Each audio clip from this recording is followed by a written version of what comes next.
DK Audio presents The American War of Independence by DK, read by William Roberts. Forward. Americans went to war to win their independence from Great Britain.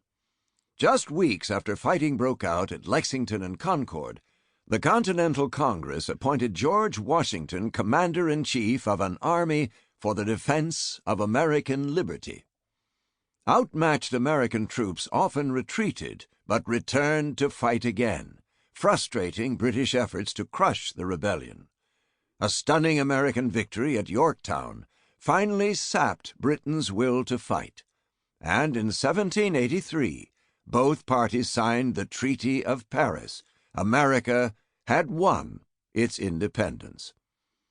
200 years later, during the bicentennial events at Yorktown, Virginia, in October 1981, I witnessed Americans again dressed in the brightly colored uniforms of George Washington's Continental Army, as well as those of militia units and guards of the original 13 colonies.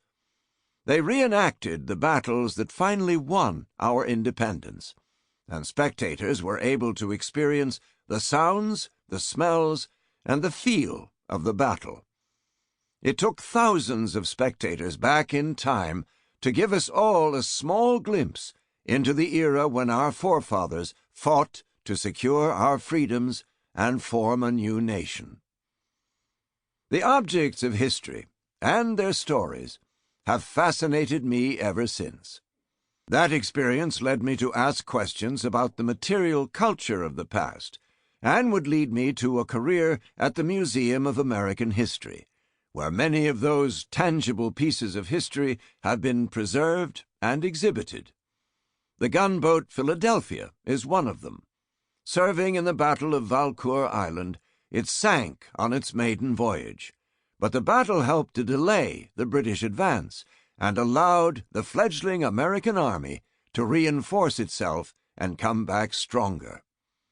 Also among the museum's artifacts are many from George Washington, the uniform of blue and buff, which he wore for many of his formal portraits by Charles Willson Peale, a pair of epaulettes, his battle sword with a green-dyed ivory handle, which he bequeathed to his nephew with a promise to draw the sword only in defense or in the defense of the country and its rights, and several pieces for field use, including canteen items, his marquee tent, and his folding camp stool. Washington took to the field with his men and army and used these objects, making a point to be among his soldiers. This book serves as a survey of the American Revolution, our War of Independence, but indeed a war that included the world. Many countries with colonies and interests in the New World fought in the conflict along with Native Americans. Finally, through revolution, a new nation, the United States, was formed. The book draws on collections throughout the world, and most especially from the Smithsonian Institution. The Smithsonian has been collecting and preserving Revolutionary War materials since its founding in 1846. Most of the Washington material came to the institution from the Patent Office collections. Other materials came to us as family heirlooms, passed down from generation to generation and given to the National Museum to be preserved for future generations. The objects, art, and documents of the period are key to telling and illustrating the story of our founding, from engravings by Paul Revere, to paintings and portraits by Peale, to original documents, drawings, maps, illustrations, and first-person accounts.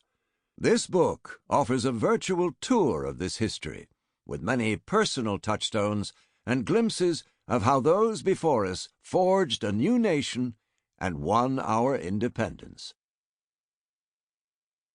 Jennifer L. Jones, Editorial Consultant. Facts. George Washington sat for a portrait by Charles Willson Peale to celebrate his victory at Princeton in 1777. Painted from life, this definitive image is Sample complete. Ready to continue?